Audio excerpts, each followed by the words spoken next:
Sur la question bien actuelle de la hausse des factures d'énergie pour l'ensemble des citoyens, aujourd'hui on peut faire le bilan après 20 ans de libéralisation du marché de l'électricité et du gaz, qui a un échec cuisant puisque l'électricité a quasiment doublé, alors que dans le même temps, le gaz a lui plus de doublé. C'est dramatique pour l'ensemble des citoyens et malheureusement c'est pas fini. C'est pas fini ces augmentations de tarifs parce que l'histoire elle est écrite comme ça. On nous a vendu qu'il fallait une ouverture des marchés et une concurrence libre et non faussée pour faire réduire les factures des usagers. Force est de constater que année après année, c'est pas une réduction, mais c'est une hémorragie qu'on est en train de vivre et les mois à venir ne seront pas là pour aller vers une réduction des factures, au contraire. Face à ces augmentations, le gouvernement il a annoncé des soi-disant mesures au travers d'un bouclier énergie. Alors les mots sont justement trouvés pour rassurer, alors que ça n'a rien de rassurant et que les mesures posées sur la table, nous, on les assimile à des mesurettes. Pourquoi? Parce que on nous dit on va bloquer, geler le tarif, alors que la première hausse qui a eu lieu au 1er octobre, notamment pour le gaz, eh ben, elle est effective pour l'ensemble des usagers, et que la hausse qui viendra au mois de février sur l'électricité, elle sera aussi effective.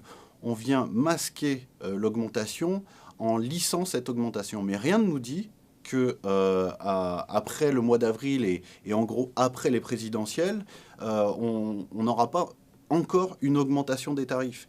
C'est des mesurettes dans l'ensemble de ce qu'ils proposent. On ne minimise pas le chèque énergie et ce que ça représente pour un certain nombre pour même 7 millions de foyers en situation de précarité énergétique, mais 100 euros, c'est rien du tout face à la valeur de la facture pour l'ensemble des usagers.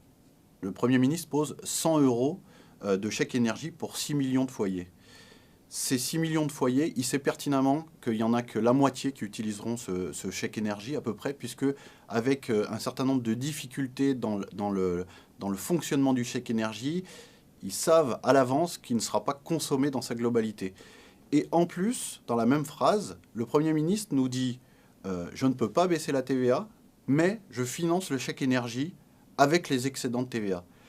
Alors que nous, on a des propositions qui sont justement très justes sur les taxes et notamment sur la TVA. La CGT, on a des propositions immédiates et d'urgence pour l'ensemble de ces foyers, puis pour combattre la précarité énergétique et combattre ces hausses de factures. C'est l'abaissement de la TVA, déjà.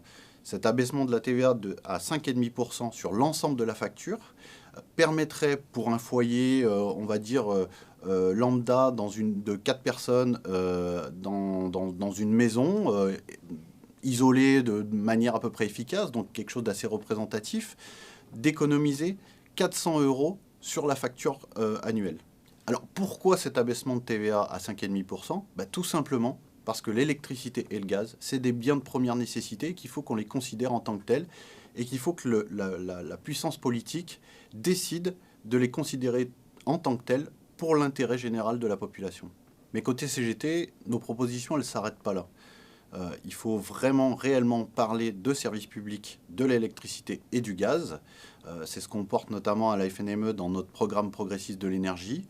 Ce programme, il a plusieurs ambitions. C'est d'avoir une fiscalité plus juste sur la facture, mais aussi de réussir les défis qui nous attendent pour l'avenir, donc la transition écologique, la transition énergétique, avec des réponses à l'intérêt à la fois des usagers, mais aussi des industriels, puisqu'il n'y a pas d'industrie sans service public. Et pour ça, il faudra un retour à des tarifs réglementés, avec un mix énergétique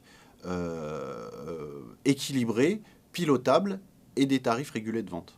Dans l'histoire de notre pays, au sortir de la guerre en 1946, il y a eu un certain courage politique pour nationaliser l'électricité et le gaz, et pour répondre à l'intérêt général, que ce soit pour les usagers ou pour les industriels.